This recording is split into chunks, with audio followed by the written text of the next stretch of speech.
Signori, buongiorno, buongiorno a tutti quelli che sono presenti qui nell'Aula Magna dell'Ateneo Veneto e anche a chi ci sta guardando da remoto. Siamo qui per la chiusura del 209° anno accademico e è un bel numero, è un numero bello tondo.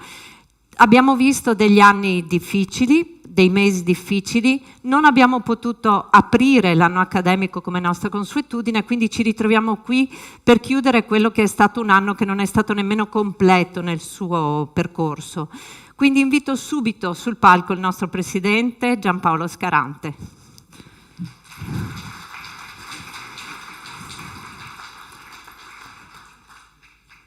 Vi ringrazio. Grazie a tutti e buongiorno. Io sono lieto di porgere il saluto dell'Ateneo Veneto agli ospiti che sono presenti in sala e naturalmente anche a tutti coloro che ci seguono da casa, sul telefonino, sul televisore. Saluto inoltre con affetto i soci dell'Ateneo qui presenti, i past president dell'Ateneo che sono qui presenti, ai quali io fra poco mi unirò, e tutti coloro che collaborano a questa istituzione per il suo funzionamento. E naturalmente do il mio saluto più cordiale al nostro ospite d'onore, il professor Antonio Scurati, che ringrazio molto per aver accettato il nostro invito.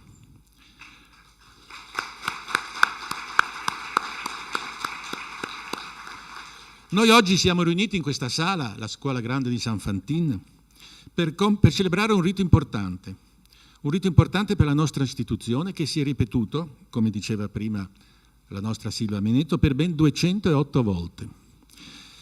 Ed è quello che sancisce la conclusione di un intenso anno accademico di attività svolte a favore della cultura e della conoscenza. Sono consapevole del valore simbolico che assume questa celebrazione e devo dirvi che provo anche una forte emozione nel presiederla ancora una volta, la quarta, che per me è anche l'ultima, avendo terminato il mio mandato quadriennale di presidenza dell'Ateneo. Ma provo anche una forte emozione nel sentirmi idealmente in continuità con le tante personalità del mondo della cultura, presidenti, soci di questa istituzione, che nei 2 secoli trascorsi, anno dopo anno, hanno presenziato in questa sala allo stesso rito solenne che celebriamo noi oggi. Da Nicolò Tommaseo a Daniele Manin, da Alessandro Manzoni a Diego Valeri, da Mario Rigoni Stern a Andrea Zanzotto, sino a Carlo Rubbia. Quindi, professore, vede, è in buona compagnia.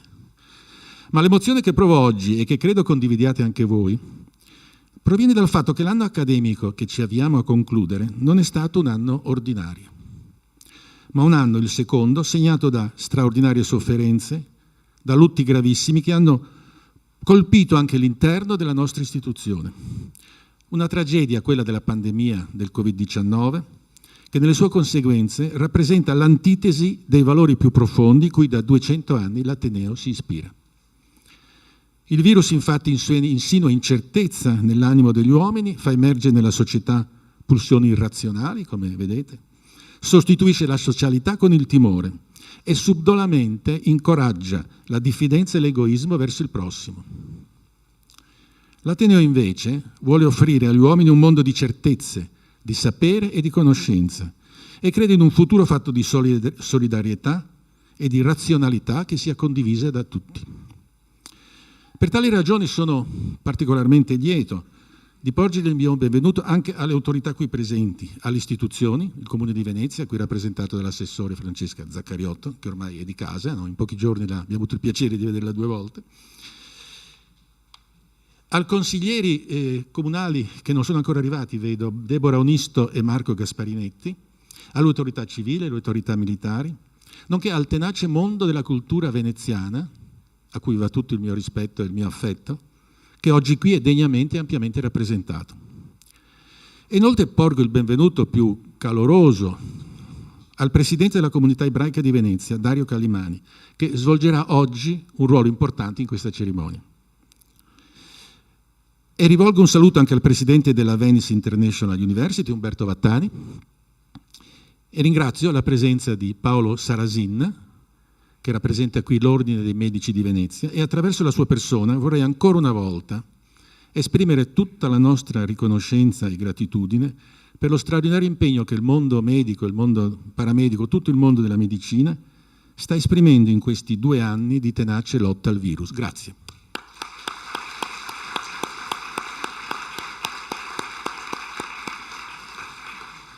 E infine rivolgo un particolare e caloroso benvenuto alla delegazione della prestigiosa e antichissima Accademia di Arles in Francia, rappresentata da Madame Claire de Cusson, giunta a Venezia per esplorare con noi le possibili collaborazioni fra le nostre accademie in campo culturale. Grazie e benvenute.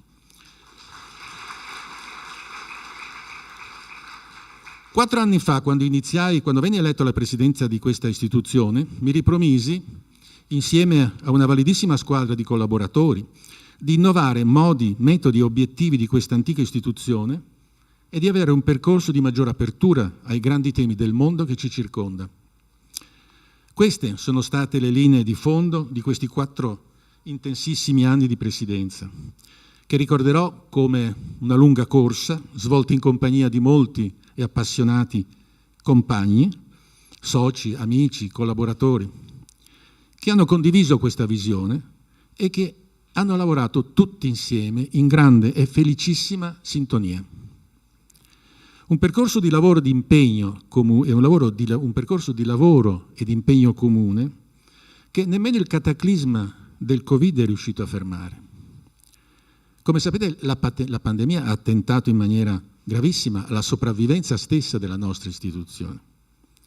Essa ha imposto il divieto di riunioni in presenza, ha gelato la vita economica della nostra città, ha costretto al rinvio di eventi culturali di primaria importanza come la Biennale e ha gettato in un gravissimo deficit economico il nostro già fragile bilancio. Ecco, io quello che posso dirvi oggi, in piena coscienza, è che l'Ateneo ha prima reagito e poi ha vinto tutte queste difficili sfide. All'impossibilità di svolgere i nostri incontri in presenza, abbiamo reagito trasferendoli sulla comunicazione via web. Abbiamo allargato così enormemente la nostra platea di utenti. Oggi il nostro canale YouTube e gli altri 3 canali sulle piattaforme cosiddette social contano migliaia di iscritti che ci seguono regolarmente e fedelmente. Abbiamo così acquisito competenze preziose sulle tecniche della moderna comunicazione e siamo oggi in grado di registrare le nostre attività e di trasmetterle in diretta come facciamo oggi. Potenzialità queste che noi continueremo a utilizzare anche quando ogni limitazione alla presenza verrà tolta. Ma siamo riusciti, e lo dico con particolare orgoglio, anche a sconfiggere il nemico più insidioso, la crisi economica che ci aveva duramente colpito per la perdita totale, per quasi 2 anni, di ogni reddito autonomo a seguito del lunghissimo blocco delle manifestazioni culturali nel nostro Paese. Grazie a un importante accordo che stiamo stipulando, che abbiamo già concordato con un'importante società internazionali di eventi espositivi, abbiamo messo in sicurezza il bilancio dell'anno che arriva e per la prima volta, speriamo, ma ne siamo assolutamente convinti, anche i bilanci dei 2 anni che seguiranno. L'Ateneo quindi oggi continua la sua navigazione.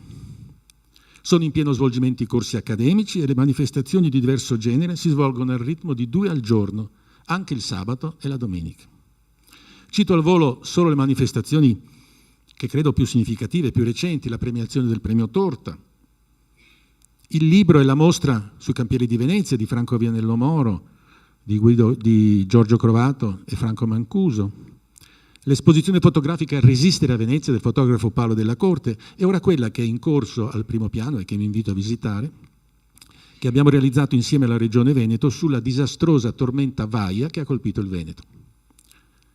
E inoltre le tante proiezioni e i tanti dibattiti che abbiamo tenuto dedicati specificamente alla nostra città e ai suoi problemi, a partire dalla presenza della Callas a Venezia con Italo Moscati o più recentemente alla storia di una famiglia che ha segnato la storia veneziana, la famiglia Venini. Ma vi dico subito che non voglio che questo mio discorso di commiato diventi uno sterile elenco di eventi o di attività che abbiamo svolte, per cui mi fermo qui. Vorrei concentrarmi però su alcuni temi a cui tengo molto, e in particolare l'obiettivo che chiamerei del dialogo permanente dell'Ateneo con la società civile veneziana, nonché quello della sua apertura sul mondo. Ho ritenuto un dovere che l'Ateneo Veneto fosse sempre presente in tutte le occasioni che svolgono un ruolo identitario nei confronti della nostra comunità, quelle dove l'intera comunità civile veneziana, del centro storico, delle isole e della terraferma, si ritrova, si incontra e si riconosce. Che siano le storiche festività cittadine, la salute, la regata, o le grandi celebrazioni, quando i 1600 anni dalla nascita di Venezia, o le ricorrenze dantesche come è stato quest'anno, o l'Art Night, o le giornate del ricordo, le giornate della memoria, o perfino manifestazioni del tutto nuove come il Salone Nautico di Venezia. Ecco, in tutte queste occasioni l'Ateneo Veneto è stato presente con proprie specifiche iniziative. Ma abbiamo anche assolto al dovere civico di aiutare la riflessione interna alla nostra comunità sui temi del presente e sui temi del futuro. A tale riguardo, e credo che molti di voi spero lo ricorderanno, tra le moltissime occasioni di dialogo che abbiamo avuto in questa stessa sala, ricordo con particolare emozione l'affollatissimo incontro pubblico che abbiamo tenuto il 24 novembre di 2 anni fa in questa sala, appunto, sul tema del referendum sulla separazione fra Venezia e Mestre. Ha rappresentato un momento di alto e civile confronto democratico, di cui sono molto orgoglioso. L'Ateneo, ci tengo a ricordarlo, è presente anche nei contesti più allargati, a livello nazionale e anche a livello internazionale. Ovunque si parli di Venezia e del suo futuro. Siamo partner del gruppo New European Bauhaus, di cui è capofila l'Università di Architettura di Venezia, lo UAV. Abbiamo presentato una relazione al forum dell'European Cultural Heritage Summit che si è svolto alla Fondazione Cini il 22 settembre. E un'altra relazione abbiamo svolto all'incontro internazionale Venezia secolo XXI From Vision to Action, che si è svolto al Padiglione Italia alla Biennale il 26 ottobre scorso e che era dedicato interamente alle azioni concrete per assicurare un futuro sostenibile alla nostra città. Coerentemente, inoltre, un altro punto su cui mi sono impegnato molto, devo dirvi, abbiamo avviato la creazione di una rete di accordi con partner nazionali e internazionali che ci consentono di qualificare e di ampliare il nostro raggio di azione. A Venezia abbiamo un accordo con l'Accademia delle Belle Arti e fra pochi giorni, giovedì, firmeremo un'intesa di collaborazione con l'Università Ca' Foscari di Venezia. Sarà la rettrice Tiziana Rippiello che qui in Ateneo siglerà questo accordo.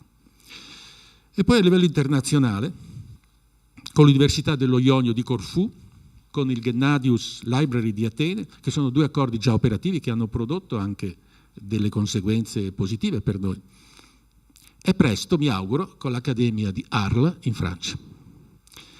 Ma l'Ateneo si è anche recato oltreoceano. Si è recato negli Stati Uniti, quando nel marzo del 2019 ha promosso un convegno scientifico su Tintoretto, finanziato dalla nostra ambasciata, in occasione della grande mostra tintorettiana che si è tenuta presso la National Gallery di Washington. Questa mostra includeva anche la nostra tela L'apparizione della Vergine a San Girolamo, del Tintoretto appunto, opera che dopo il suo completo restauro è stata ricollocata al piano superiore in uno speciale allestimento nell'aula della biblioteca e l'intera aula è stata rivista e ammodernata.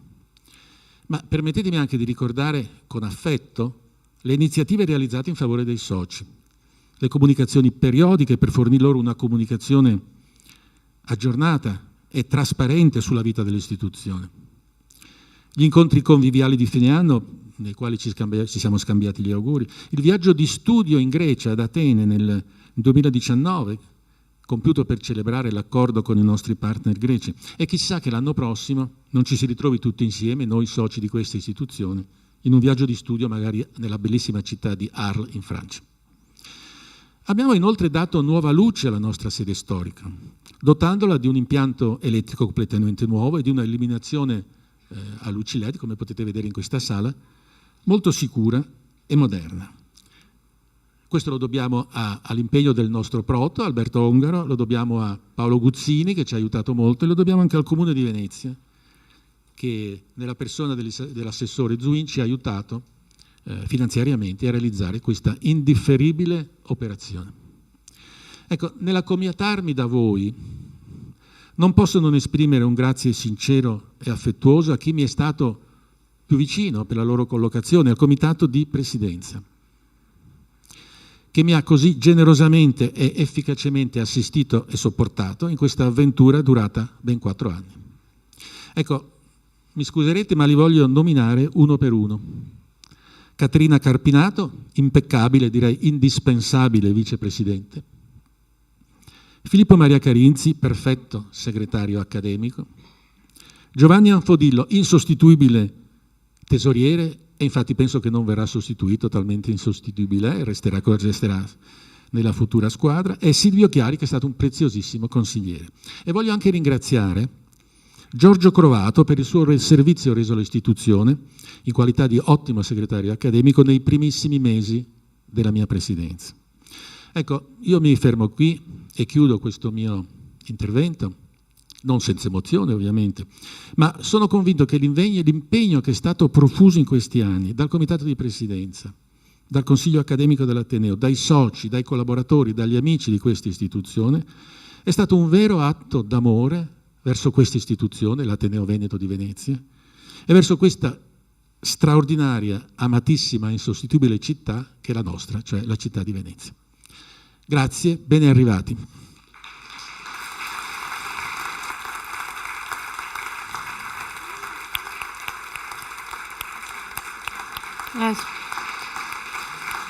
Grazie.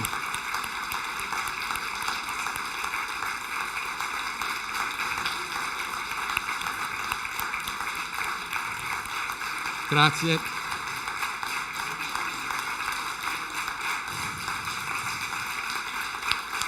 No, grazie. No.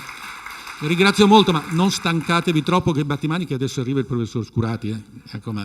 Allora, adesso entriamo nel vivo della nostra cerimonia. Il professor Scurati, Antonio Scurati, è il nostro ospite d'onore quest'anno.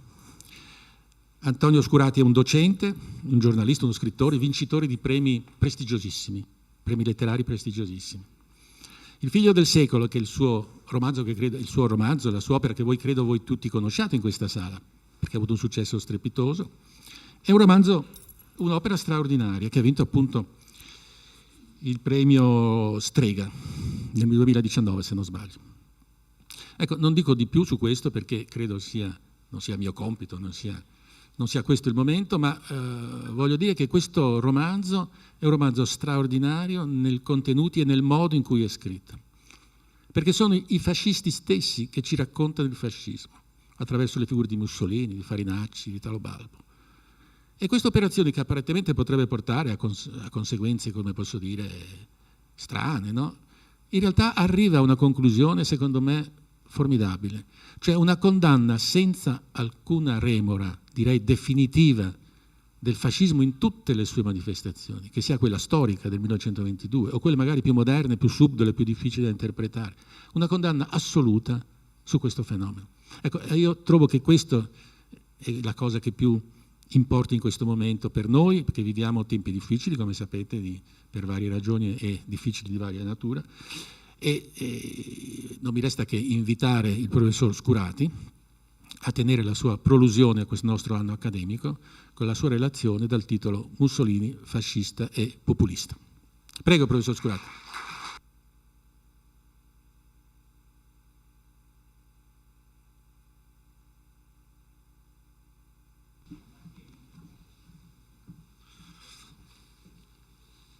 Allora, buongiorno a tutti.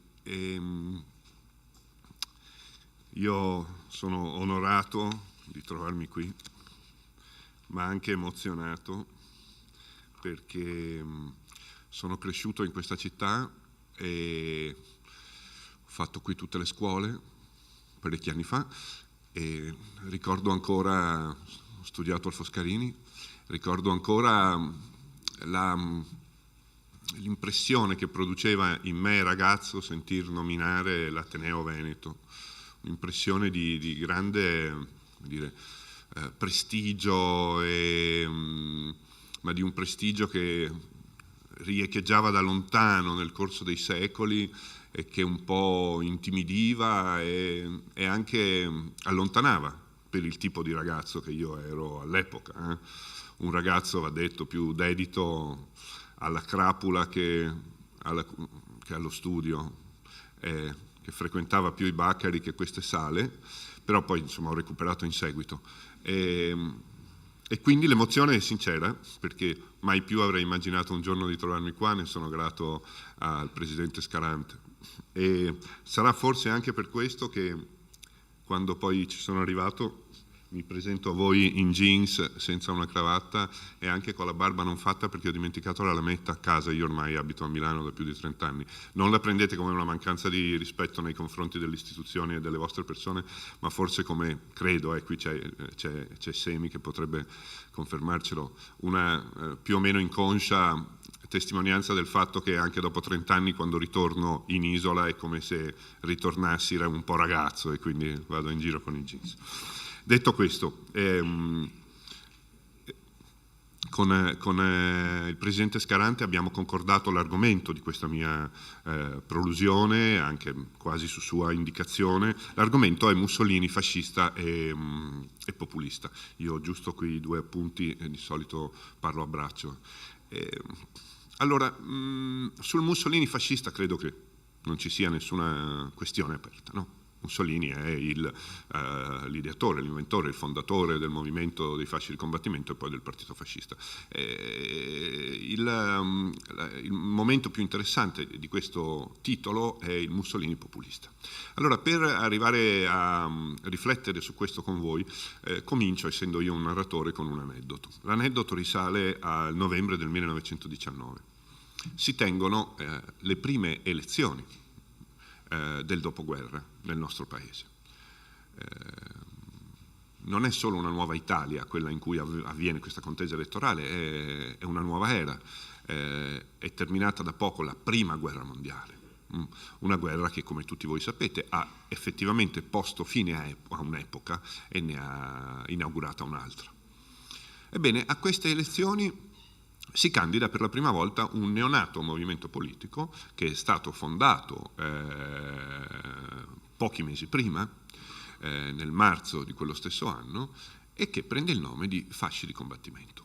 È un movimento politico neonato, il cui fondatore si chiama Benito Mussolini, personalità molto nota della scena politica italiana, controversa, già leader dell'ala, leader amatissimo dell'ala più radicale del Partito Socialista, sebbene ancora giovane, e poi espulso da quel partito all'inizio della guerra. Ma di questo neonato movimento fanno parte anche personalità di spicco del mondo delle arti, della cultura, dell'imprenditoria. Tra gli altri ricordo, è quasi sorprendente a dirsi, il nome di Arturo Toscanini, che in seguito diventerà una delle bandiere a livello internazionale dell'antifascismo, ma che nel 1919, attratto, sedotto, incuriosito, interessato da questo movimento di giovani, perché erano molto giovani, quasi tutti loro, irruenti e patriottici, non solo accetta di candidarsi nelle liste dei fasci di combattimento, ma finanzia la campagna elettorale. Ebbene, qual è l'esito di questa, per i fascisti, i neonati fascisti, di questa contesa elettorale? Catastrofico, disastroso. Il movimento dei fasci di combattimento alle elezioni del novembre del 1919 ottiene soltanto 2100 voti in tutta Italia. Nessun eletto, smacco e mortificazione bruciante per il loro fondatore Benito Mussolini. A tutti appare come la data di morte di questo pur giovane movimento. Tutti ritengono che Benito Mussolini sia un uomo politico finito.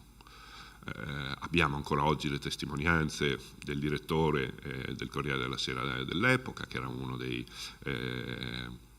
leader, diciamo così, dell'orientamento liberale nel nostro paese, e di molti altri. Ma non solo i liberali, i socialisti. Pensate che i socialisti, ex compagni di lotta di Benito Mussolini, prima dell'espulsione, che iniziano a odiarlo come abitualmente accade nei confronti dei fuoriusciti, dei rinnegati, inscenano un finto funerale sotto la finestra dell'ufficio del direttore del Popolo d'Italia, il giornale fondato da Benito Mussolini, con bara aperta e all'interno un fantoccio con le sembianze di Benito Mussolini. Vanno a sbeffeggiarlo, a deriderlo. Okay? Questo avviene in centro a Milano, nel quartiere del Bottonuto, che all'epoca, dietro Piazza Diaz, che all'epoca era un quartiere famigerato, popolare e, diciamo così, dedito ai traffici più loschi e alla prostituzione. Lì i socialisti inscenano il finto funerale di Benito Mussolini. Non soltanto i liberali, non soltanto i socialisti, ma Mussolini stesso si ritiene un uomo politico finito. Non lo dice in pubblico ovviamente, ma si sfoga con la propria amante. Margherita Sarfatti, veneziana, donna di grandissima cultura, di raffinatissima cultura, figlia dell'alta borghesia ebraica, anche se non osservante di questa città, vive a Milano da molti anni, ha sposato questo grande borghese e avvocato milanese che si chiama appunto Sarfatti, che ha abbracciato la causa del socialismo, diviene amante di Mussolini e anche suo mentore. No? Contribuisce a dirozzare quest'uomo impetuoso, pieno di talenti, ma anche rozzo, venuto dalla provincia, gli dà una cultura, lo introduce nel gran mondo. Ebbene, con Margherita Sarfatti Mussolini si sfoga. Dopo questo disastro elettorale dice: è stato un disastro per l'appunto, io sono finito, ma non è detto che debba continuare a fare il politico, il mondo è grande, ho fatto politica per tanti anni, in fondo ho altri talenti, strimpellava un po' il violino lui, strimpellava, dice in fondo posso fare il musicista girovago, no? Perché potrei scrivere delle commedie, le ho già in testa, oppure perché no, potrei diventare un romanziere. Chissà perché quando uno non sa che cosa fare pensa di fare il romanziere. Ed è la Sarfatti che lo conforta, lo incoraggia a continuare, diciamo così, la lotta politica, e Mussolini la continua. Ebbene, siamo nel novembre del 1919, tutti ritengono Benito Mussolini un uomo politico finito, a cominciare da lui stesso. 20, 21, 22.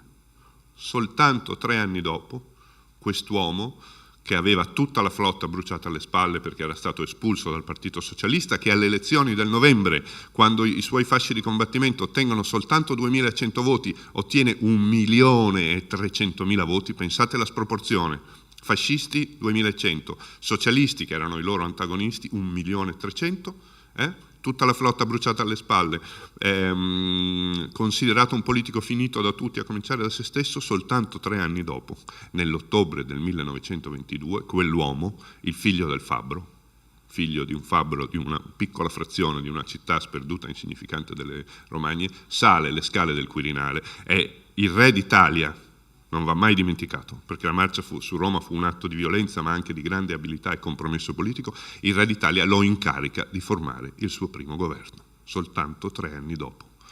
Cos'è successo nel frattempo? Come è stato possibile, che è la domanda da cui scaturisce anche il romanzo al quale l'ambasciatore Scarante faceva generosamente riferimento.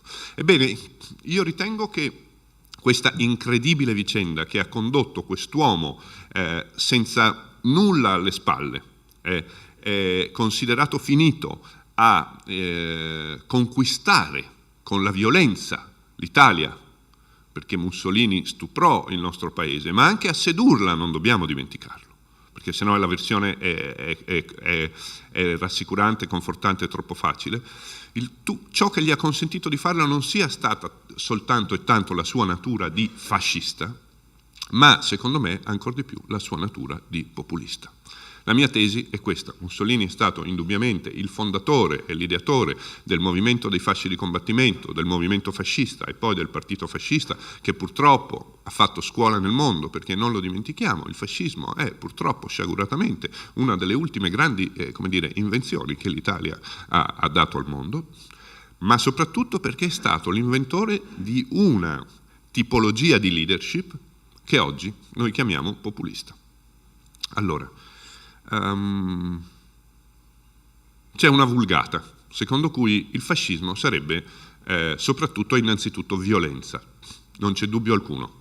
Chiunque disconosca questo assunto si sbaglia, mente in buona o in cattiva fede. Il fascismo è inseparabile dalla violenza che lo accompagna fin dall'origine, dal primo giorno della sua storia su questa terra e fino all'ultimo. Nel marzo dello stesso anno, quando vedo qua una lapide che ricorda il 1848, quando si commemorano a Milano le 5 giornate di Milano, l'insurrezione della città di Milano, Benito Mussolini si trova in piazza 5 giornate a Milano e fa una mossa guidato dal suo istinto politico di tipo animalesco che segnerà in maniera determinante le sorti del suo movimento, il movimento fascista negli anni a venire. Sale sul camion degli Arditi. Gli Arditi erano le truppe d'assalto, i comando della Prima Guerra Mondiale, che erano stati celebrati, eroicizzati dalla propaganda bellica, nazionalistica durante la guerra e poi scaricati in maniera piuttosto brutale dal governo italiano a fine guerra quando non servivano più. Molti di loro avevano grandi difficoltà a riadattarsi alla vita civile dopo essere stati addestrati e celebrati in quanto professionisti della violenza, non tutti, alcuni fecero anche una vita assolutamente dignitosa e anche memorabile nella società civile, ma molti avevano queste difficoltà.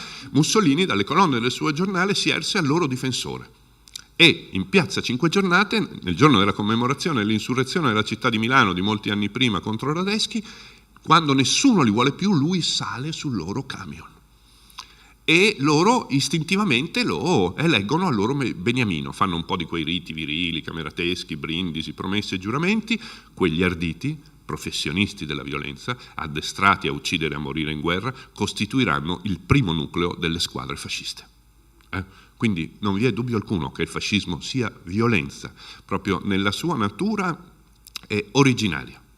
Però se noi ci fermassimo a questo, a vedere il volto squadristico del fascismo, non vedremo la sua efficacissima e terribile capacità di stupro, ma non vedremo la sua capacità di seduzione. E vedere l'una cosa senza l'altra significa non comprendere che cosa sia stato il fascismo e Mussolini. Ebbene, la sua capacità di seduzione è legata alla natura di Mussolini, non in quanto fondatore del fascismo, ma in quanto inventore di quella tipologia di leadership che oggi noi chiamiamo populista.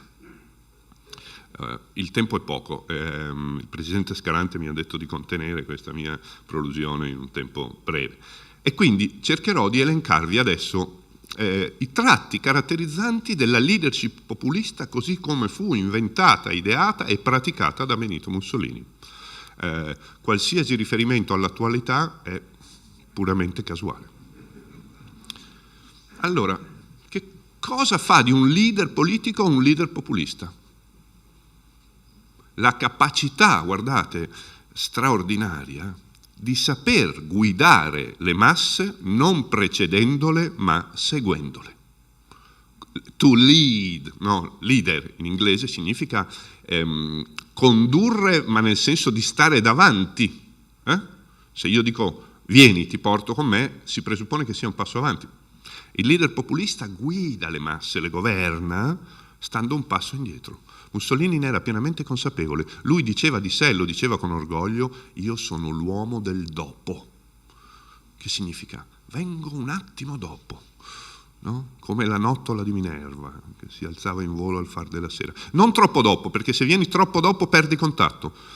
Se stai nel mezzo non sei leader ma sei massa, se stai davanti sei un leader vecchio modello, un attimo dopo, un passo indietro. Che cosa si fa quando si sta un passo indietro? Si ragiona, si analizza, si prevede, si fiuta. È sempre Mussolini a dirlo di sé. Non c'è niente da fare, cito testualmente. Io sono come le bestie, sento il tempo che viene. Si fiuta. Si fiuta che cosa si può fiutare? I pensieri, i ragionamenti, i sentimenti, gli umori. Essere leader populista significa ridurre il popolo a massa e ridurre la massa ai suoi umori. Transitori, superficiali, occasionali. E quando tu riduci la vita politica ai suoi umori, sono quasi sempre malumori. Lo dice la parola stessa. Il malumore prevale di gran lunga sul buon umore, quando la vita politica, la vita civile viene ridotta al solo umore, non al pensiero, non al sentimento, non al ragionamento. E allora Mussolini nel dopoguerra cosa fa? È in cerca di un popolo, ha perso quello socialista, che è quello, come dire, che trascina il corso della storia verso l'avvenire, ne cerca un altro, cerca una via verso il potere, e allora si mette lì, si acquatta e fiuta gli umori. Lo scrive nel crepuscolo di questa guerra che è appena finita, annusa gli umori, soffia su di essi. Prima caratteristica. Il leader populista è quello capace di governare le masse non precedendole ma seguendole. Seconda, quando riduci la vita politica e civile ai suoi umori, che sono quasi sempre malumori, che cosa fiuti innanzitutto? La paura. Una delle grandi, geniali, perché Mussolini era un uomo politico di genio, il che non significa, noi dobbiamo riconoscerlo, se no ci tappiamo gli occhi, il che non significa che non fosse un genio, diciamo così, malvagio, perché lo fu. Una delle grandi intuizioni che lui ha su ciò che sarà la politica nell'era delle masse, era che si apriva allora, e di cui noi facciamo ancora parte, è che esiste una passione politica più potente della speranza. Tenete presente che Mussolini veniva dal Partito Socialista. Il Partito Socialista era il partito della speranza. Il suo simbolo era il sole raggiante dell'avvenire. Che cosa alimentava, sosteneva il socialismo fin dall'Ottocento? La speranza che la vita dei nostri figli sarebbe stata migliore della nostra. È qualcosa di, come dire, elementare ma di radicale. È a partire dalla Rivoluzione francese che l'umanità comincia a sperare che il futuro sarà per lei benigno, che la vita dei figli sarà migliore di quella dei padri e quella dei nipoti migliore di quella dei nonni. Sono 10 generazioni che gli uomini sperano in questo. Ebbene, Mussolini, espulso dal Partito Socialista, deve cercare una passione politica più potente della speranza. Esiste? Esiste. È la paura. Mussolini è stato, anche se insomma, nelle trincee della Prima Guerra Mondiale, e ha visto un'umanità che per 3 anni, in Italia e 4 nel resto d'Europa, ha vissuto di paura, ha mangiato paura, ha fumato paura, ha bevuto paura. In queste trincee dove vivevano immersi nella poltiglia dei cadaveri in decomposizione dei loro commilitoni, una paura orbitale, ubiqua, senza direzione, di un nemico che non riuscivi a vedere, no? Senza volto al di là della terra di nessuno, che poteva giungere insufflata dai gas che ti uccidevano, invisibile, o precipitata dal cielo da tonnellate di metallo fumante. E questa paura l'umanità che è stata nelle trincee se la porta dietro quando ritorna nella società civile. E Mussolini capisce che è su quell'umore, su quella paura che lui deve soffiare. E lo fa. E lo fa. Tutta la propaganda, quasi tutta la propaganda fascista dei primi anni, gli anni del biennio rosso, biennio nero, soffia su questa paura. La paura di cosa? Attenzione perché questo passaggio è agghiacciante. La paura delle speranze degli altri. I primi seguaci di Mussolini, la piccola borghesia, poi dopo arriverà anche la grande borghesia, il latifondo, eccetera. Di cosa hanno paura i piccoli borghesi? Hanno paura della speranza dei socialisti, cioè che venga e trionfi la rivoluzione socialista e gli porti via quel poco che loro hanno faticosamente guadagnato. Si soffia sulla paura che vincano le speranze degli altri. Quindi si crea un mondo di inimicizia mortale. Mussolini lo dice chiaramente. Noi abbiamo fatto 3 anni di trincea. Faremo ancora 1 anno di trincea nelle strade delle nostre città. Allora,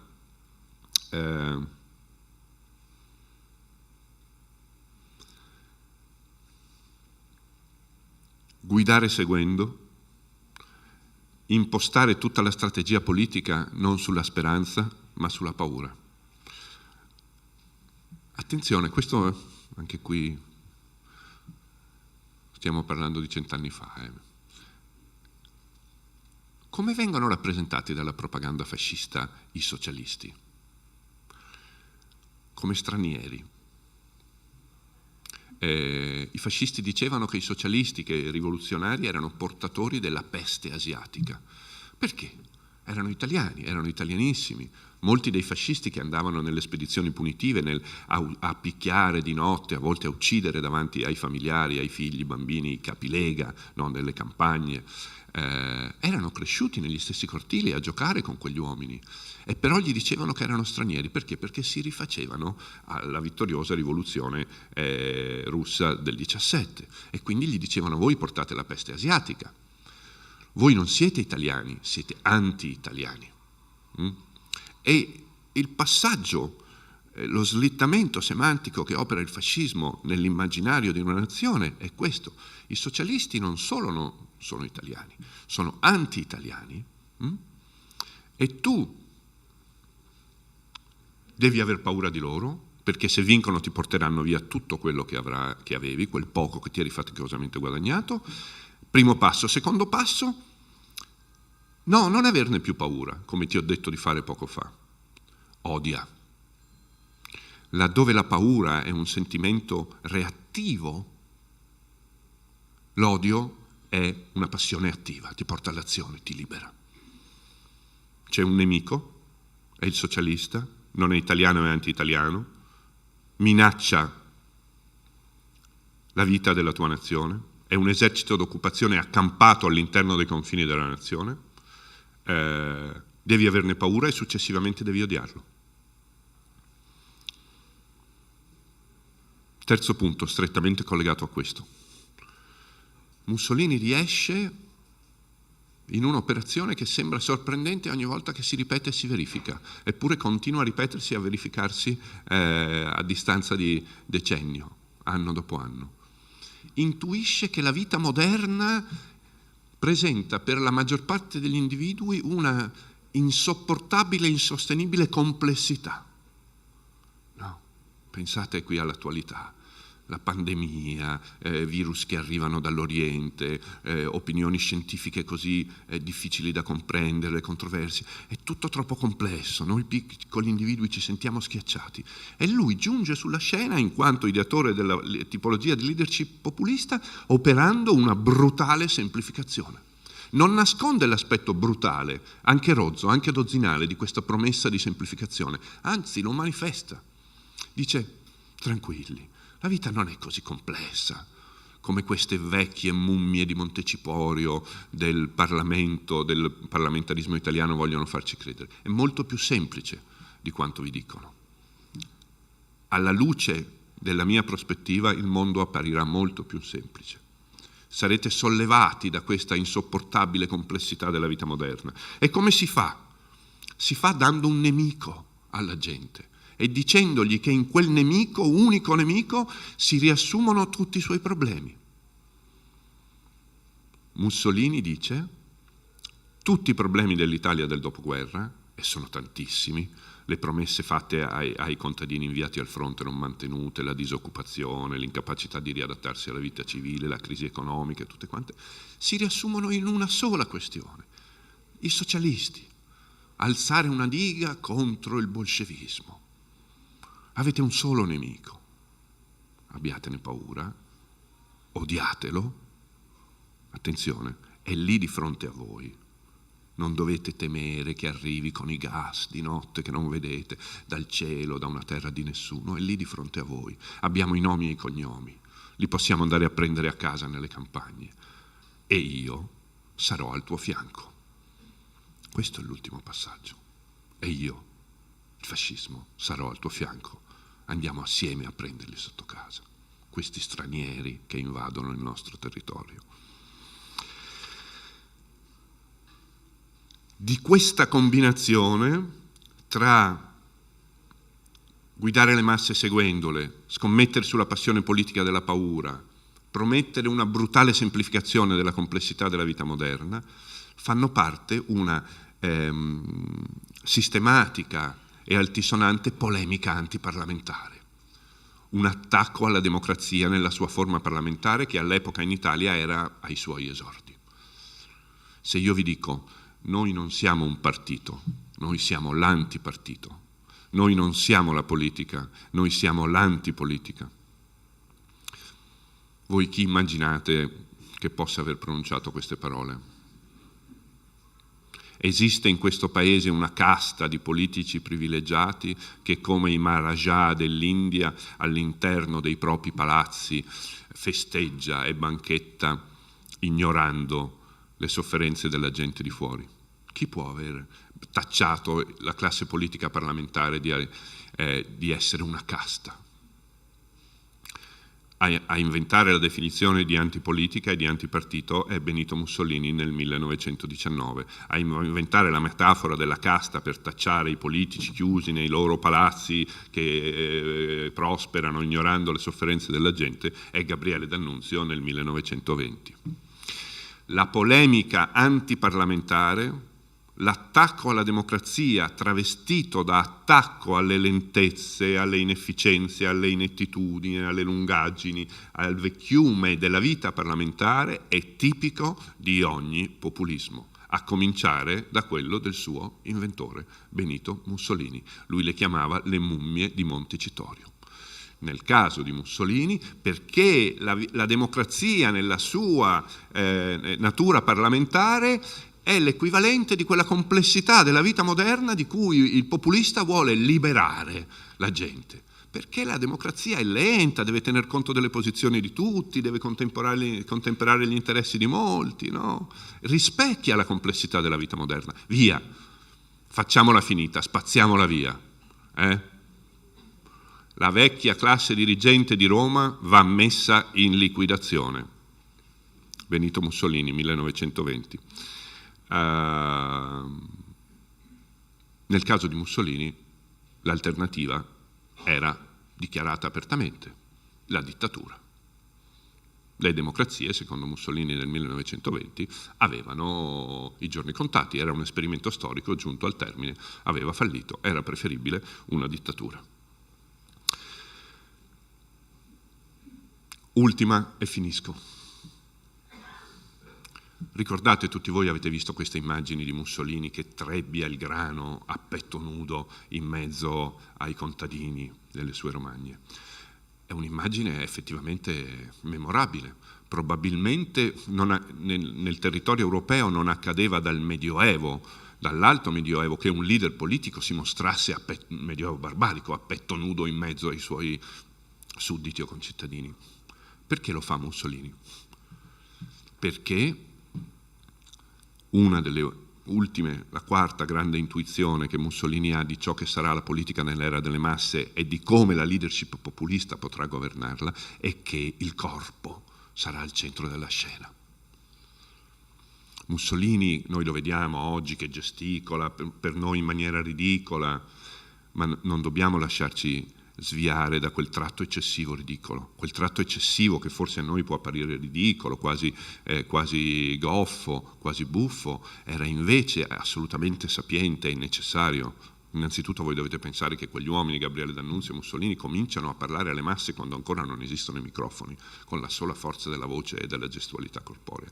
In quel modo Mussolini capisce che nell'era delle masse la comunicazione politica tra il leader e il suo popolo e poi l'azione politica non è un processo razionale, non è un'attività intellettuale, è una vibrazione quasi fisica che passa dal corpo al corpo elettorale, parla, come dire, alle regioni basse della vita, parla agli organi occulti del corpo umano, non a quelli eccelsi. E ogni volta che noi vediamo un leader contemporaneo che fa la stessa cosa ottenendo uno straordinario successo e lo liquidiamo con una scrollata di spalle a partire da una nostra supposta superiorità intellettuale o morale, dicendo ma guarda questo come rozzo, non voglio fare nomi, come rozzo, come sciocco, come sgraziato, come può questo ottenere consenso e vincere le elezioni? È un idiota. Ebbene, in quel momento gli idioti siamo noi,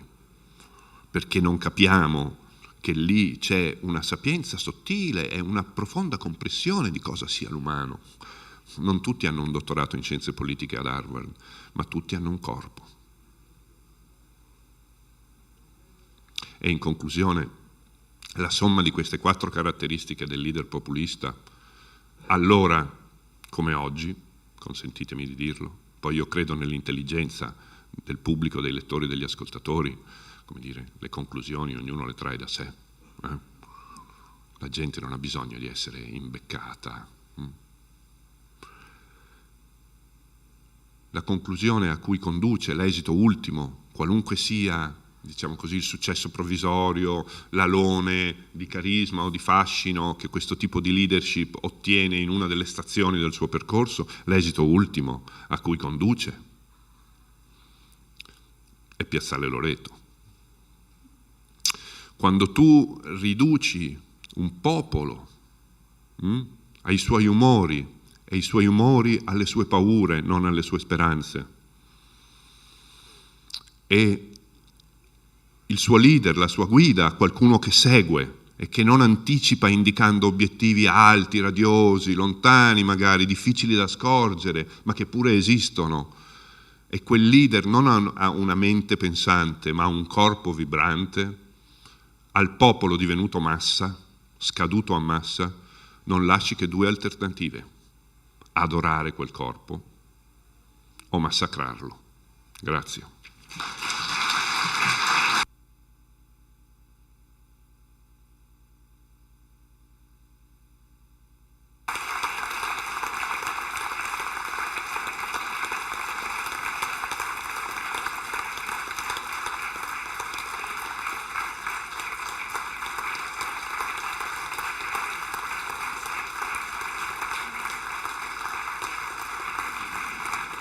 La medaglia.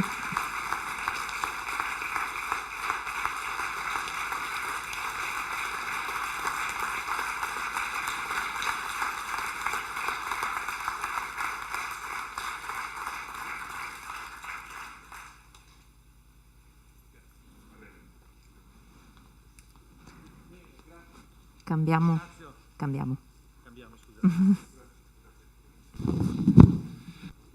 Professor Scurati, lui nell'iniziare il suo intervento ci ha detto che ogni riferimento al presente era puramente casuale. Io credo che invece proprio per comprendere il presente il professor Scurati ci ha dato degli strumenti potenti che noi metteremo in pratica nella nostra capacità, nella nostra sforzo di comprendere la realtà che ci circonda, che a volte è proprio complessa e di difficile comprensione. Grazie professor Scurati ancora. Allora, adesso entriamo in un momento che io aspetto da 3 anni. Aspetto da 3 anni perché noi adesso ci accingiamo a scoprire una piccola targa che però ricorda un grande avvenimento. Una piccola targa che l'Ateneo pone per ricordare a se stesso che durante tanti anni fa, non molti anni fa, perché il 1938 non è lontanissimo, questo Ateneo, tempio del sapere e della cultura, ha compiuto un atto di grande viltà, espellendo a seguito delle leggi razziali ben 46 o 45 soci, poi alcuni sono stati riammessi. Sui 300 che compongono i soci ordinari residenti dell'Ateneo, un numero elevatissimo. Allora, devo dire però che l'Ateneo non ha mai rimosso questo fatto. Il nostro Paese, come sapete, non ama confrontarsi con i periodi difficili o controversi della propria storia. E non confrontandosi non li compone mai, sono sempre aperti. Noi siamo, dentro di noi abbiamo sempre problemi aperti, quelli ci raccontava il professor Scurati, gli italiani brava gente durante la seconda guerra mondiale, insomma tantissimi problemi, il nostro passato coloniale non lo affrontiamo, cioè non vogliamo confrontarci con questi problemi perché sono oggettivamente difficili, emotivamente anche difficili da affrontare. L'Ateneo non si è rifiutato di confrontarsi con le leggi razziali, anzi, devo dire, l'ha fatto con coraggio.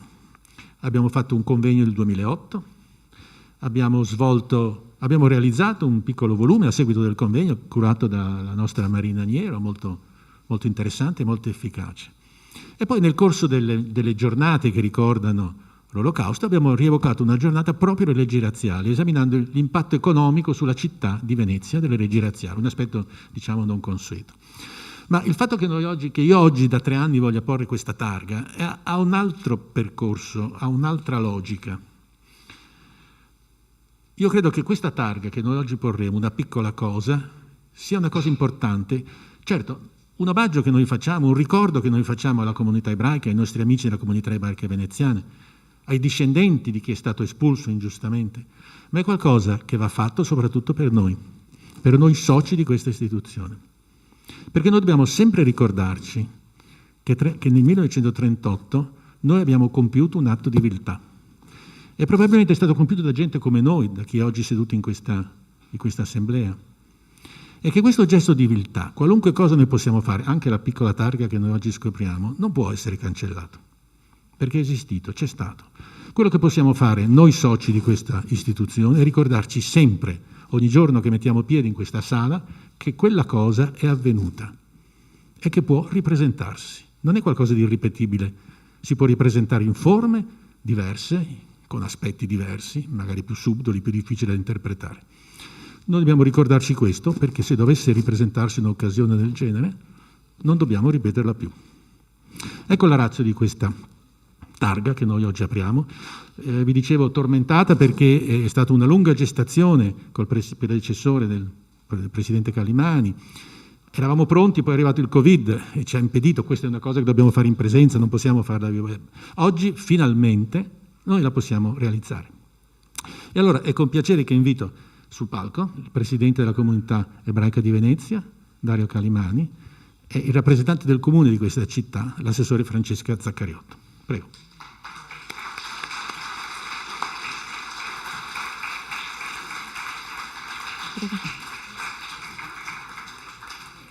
A favore di telecamere, scopriamo la lapide.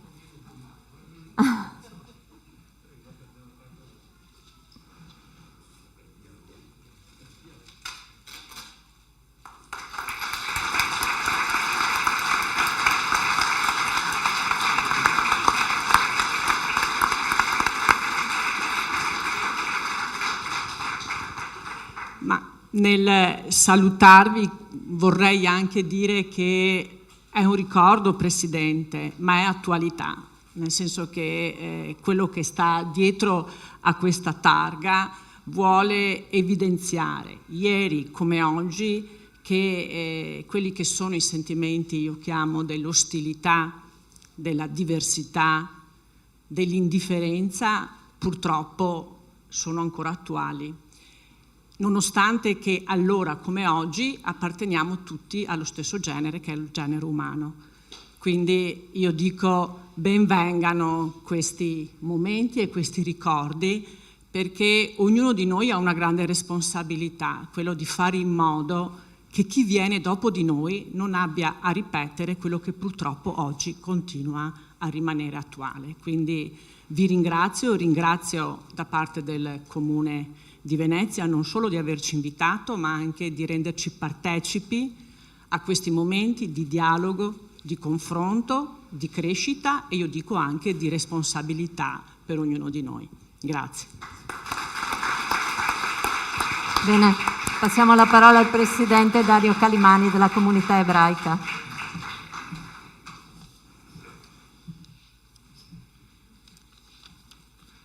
Non vi preoccupate, malgrado la cartellina sarò molto breve. Innanzitutto saluto nuovamente il Presidente dell'Ateneo Veneto, l'ambasciatore Scalante, i soci dell'Ateneo Veneto, le autorità e tutti coloro che sono qui convenuti per commemorare in questo momento e dare nome e volto a un'ingiustizia. Sono trascorsi 83 anni dalle cosiddette leggi razziali, le leggi razziste, che hanno escluso gli ebrei dalle istituzioni, dalle amministrazioni pubbliche, trattando di dare ietti, da nemici, come diceva il professor Scurati, ripudiati dalla società perché colpevoli di essere, colpevoli di vivere la loro identità. Il fascismo ha criminalizzato la diversità e l'ha messa all'indice. Siamo grati all'Ateneo Veneto e al suo Presidente perché oggi qui non si restituisce soltanto ai cittadini di Venezia un onore che non hanno mai perduto.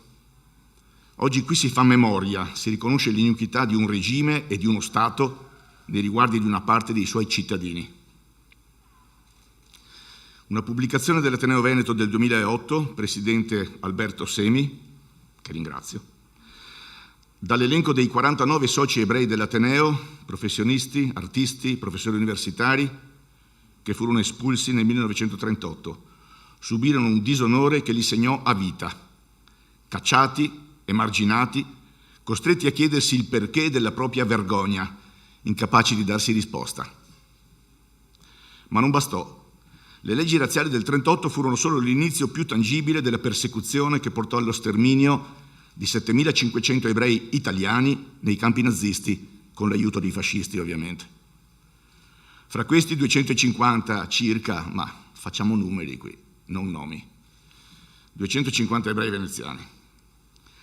4 di questi ultimi erano soci dell'Ateneo Veneto: Olga Blumenthal, insegnante a Ca' Foscari, deportata a Ravensbrück; Augusto Cohen Porto, medico, deportato ad Auschwitz; Paolo Herrera, consigliere della Camera di Commercio, deportato ad Auschwitz con la moglie, e il rabbino Adolfo Ottolenghi, deportato ad Auschwitz. La tragedia coinvolse poi altri 2 soci espulsi dall'Ateneo Veneto: Guido Vivante, medico, suicida nel dicembre del 1938, e il professor Giuseppe Iona, primario dell'ospedale civile e presidente della comunità ebraica, anche lui suicida nel 1943 per non dover consegnare ai nazifascisti gli elenchi dei propri correligionari. Le leggi razziali segnarono in verità tutti gli ebrei veneziani e italiani, marchiandoli con il segno del disonore e dell'esclusione, trasformandoli da un giorno all'altro in cittadini di serie B, privandoli di riconoscimento, di diritti, di lavoro. Le migliaia di umili, i cui nomi non fanno storia, i cui patimenti e la cui morte passano sotto silenzio, dissolti e confusi nel freddo anonimato dei grandi numeri e delle statistiche, dimenticati nella rassegnata tragedia del dolore umano. C'è forse di noi un po' di imbarazzo oggi a fare memoria a 83 anni di distanza. Di Shoah per decenni non si è parlato, ai fini di un malinteso spirito di conciliazione. Si è ricorsi a enigmatiche perifrasi e a gravi silenzi. Basti pensare che la lapide commemorativa dedicata a Giuseppe Iona all'ospedale civile di Venezia dice che, virgolette, il clinico illustre, virgolette di nuovo, in tempi tristi di violenze e di arbitrio, affermò col supremo sacrificio di sé i diritti insopprimibili dell'umana coscienza. Punto. La lapide, realizzata nel 1945, non dice che Giuseppe Iona era ebreo, non dice che era presidente della comunità ebraica, non dice che si suicidò per i motivi che abbiamo detto, e non dice che coloro che sopprimevano i diritti dell'umana coscienza erano il fascismo e i fascisti. Ora la contestualizzazione la sappiamo fare anche noi, capiamo il perché, era il 1945, ma questo è ciò di cui noi oggi siamo testimoni quando passiamo davanti a quella lapide: il silenzio o la criptica enigmaticità, cioè il nulla. Pietosi eufemismi che fanno pesante velo alla verità e non rendono onore alla memoria. La Shoah è stata tacitata a lungo, poi all'improvviso si è cominciato a parlare, qualcuno dice anche troppo. Si lamenta da certe parti che gli ebrei abbiano il privilegio del ricordo, dopo aver avuto, diciamo noi, il privilegio del massacro. Nessuno ama trovarsi in prima fila a rappresentare la tragedia e il lutto per il solo piacere di farsi riconoscere il ruolo di vittima. Ve l'assicuro. Eppure la memoria produce in molti un senso di fastidio, e per attenuarne il peso e cancellarne le responsabilità di un'epoca, di un regime, ma anche di una società civile in buona parte indifferente, si ricorre oggi ad analogie improprie, a veri e propri insulti alla verità storica. Così ogni foiba è una Shoah, ogni imbarcazione naufragata è una Shoah, ogni Green Pass imposto è una Shoah. Ne siamo testimoni tutti i giorni. Anche questo uso retorico della storia è un modo subliminale e demagogico di negare la specificità di un programma orrendo senza pari, una strumentalizzazione che nega l'immensità di un crimine che è andato a rastrellarsi in ogni angolo della civile Europa le proprie vittime per cancellare dalla faccia della terra con scientifica organizzazione la loro presenza e finanche il loro ricordo. La memoria è una responsabilità della coscienza presente nei riguardi del passato. ma è anche impegno nei riguardi dell'oggi e del domani, perché è vero alla fine che la memoria ha senso e valore soltanto se si fa memoria viva, se non la si esilia nei limiti ristretti di un'epoca o di un rito, nell'effimero di una commemorazione. La memoria deve farsi monito. Fare memoria viva una volta che si sia riconosciuto lo specifico della storia, perché ogni storia è un unicum e ogni tragedia della storia è tragedia a sé. Fare memoria viva significa prendere coscienza del passato per far luce sul presente e perché non si perpetuino crimini e tragedie. Riconoscere il diritto dell'altro, dargli il nostro rispetto al di là del fatto che se ne condividono le idee o le modalità di vita. Riconoscere che la norma dell'umanità non può essere nella generale omologazione, nella perfetta identità, nell'assunzione di modi e valori perfettamente uguali per tutti. Dobbiamo difendere i nostri valori senza lasciare che altri impongano a noi i loro valori, ma anche senza imporre noi i nostri valori agli altri, senza pretendere che gli altri, minoranza o maggioranza che siano, debbano conformarsi. La convivenza è nella reciprocità del rispetto. Dobbiamo imparare ad accettare la diversità come norma condivisa.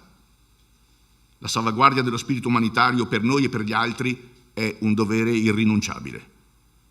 Dobbiamo invece imparare a riconoscerci nello sguardo dell'altro e nei suoi drammi e rinunciare all'indifferenza. La strada è lunga e impervia, ma è l'unica percorribile.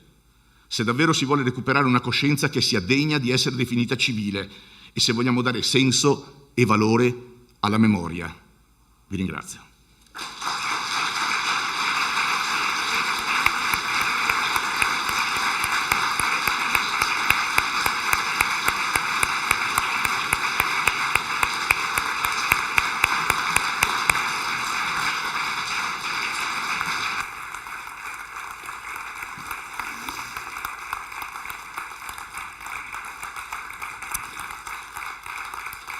Grazie Presidente.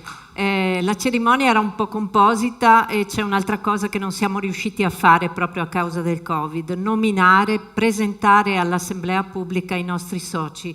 Il 20 dicembre del 2019 sono stati nominati dei nuovi soci dell'Ateneo Veneto e hanno dovuto aspettare fino a oggi per essere proclamati ufficialmente. Quindi adesso il Presidente Scarante darà loro il diploma e la medaglia dell'Ateneo Veneto, chiamandoli a uno. Quindi chiamo prima di tutto Lorenzo Angelo.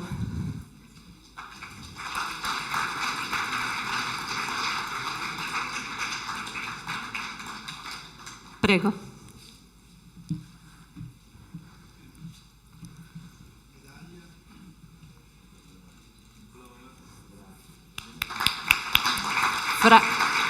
Franco Avicolli.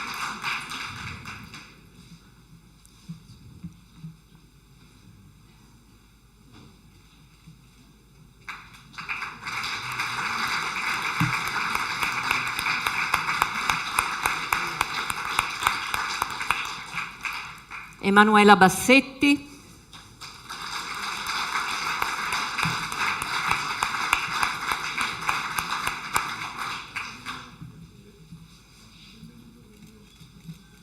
La foto.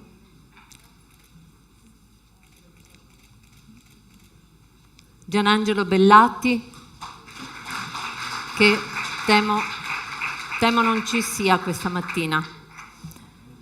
Giorgio Bolla.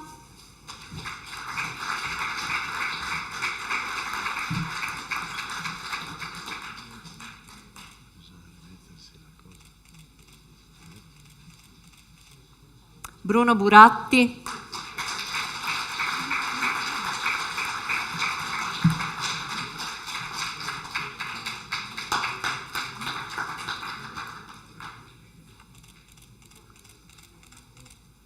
Maurizio Del Maschio.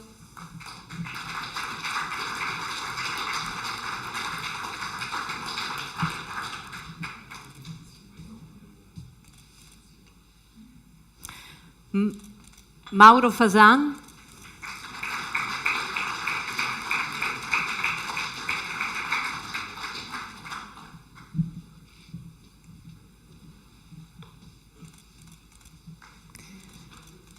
Margherita Lossacco,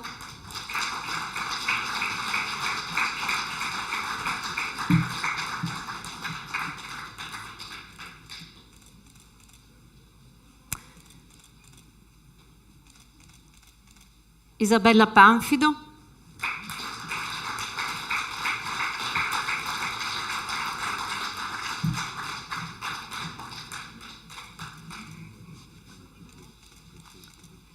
Alessandro Rizzardini,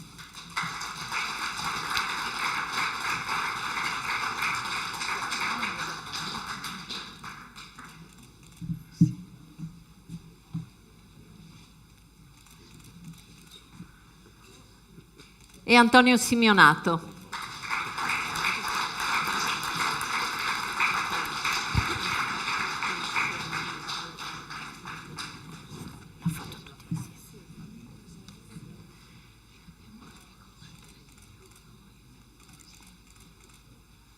Una foto collettiva tutti assieme. Prego. Dall'altra parte, verso il pianoforte, per favore, se potete accomodarvi verso il pianoforte.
Bene, e allora, Presidente, credo che sia giunto il momento di fare un gesto rituale. Allora, siamo arrivati alla conclusione di questa nostra giornata. Non mi resta che chiudere l'anno accademico di questa istituzione e accomiatarmi da voi, ringraziando voi tutti presenti qui oggi, ma anche chi idealmente non è qui presente, ma lo è stato in questi lunghi e brevi 4 anni della mia presidenza.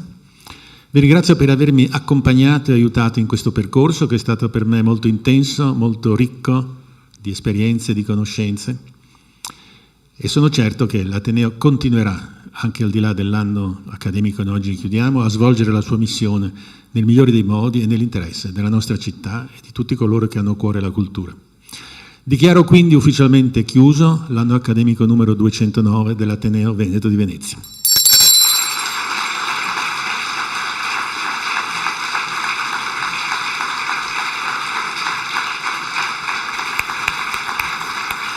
Grazie a tutti per essere stati con noi e l'appuntamento è al prossimo anno accademico, il 210.